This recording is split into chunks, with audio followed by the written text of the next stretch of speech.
বন্ধুরা, কেমন আছেন সবাই? চলে এসেছি লক্ষ্মী পূজার স্পেশাল ব্লগ নিয়ে। লক্ষ্মী পূজার দিন সকালবেলা বাড়িতে সামান্য আয়োজনে পূজা শেষে সন্ধ্যাবেলায় চলে গেলাম টোটনদার বাড়িতে নিমন্ত্রণে। সেখানে গিয়েছিলাম আমি, শ্রীমান এবং আমাদের স্নেহের ভাগ্নি কৃপা। টোটনদার বাসায় গিয়ে দেখি ঘরোয়া পরিবেশে বেশ সুন্দর আয়োজন করেছে দিদি লক্ষ্মী পূজার।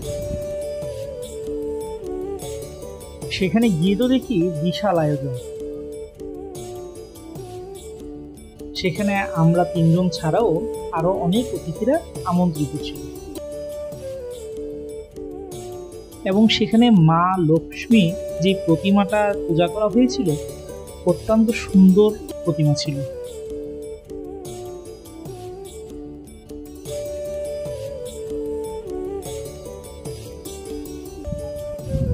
পূজায় অংশগ্রহণ করে সকলের সঙ্গে বেশ ভালো একটি সময় কাটালাম। পূজার শেষে ছিল নানান রকম ফল প্রসাদ এবং খিচুড়ি প্রসাদের আয়োজন। সেখানে অনুষ্ঠানাদি শেষ করে বাড়িতে ফেরার সময় পাড়ার বিভিন্ন পূজা দেখতে দেখতে ফিরলাম।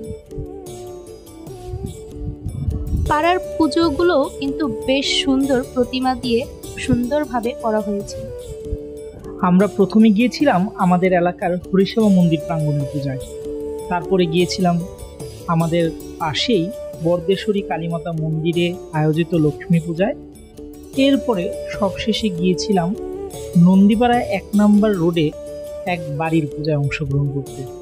সব পুজোগুলো দেখে পরবর্তীতে আমি এবং শ্রীমতী এবং আমাদের স্নেহের ভাগ্নি কৃপা বাড়ি ফিরে আসি।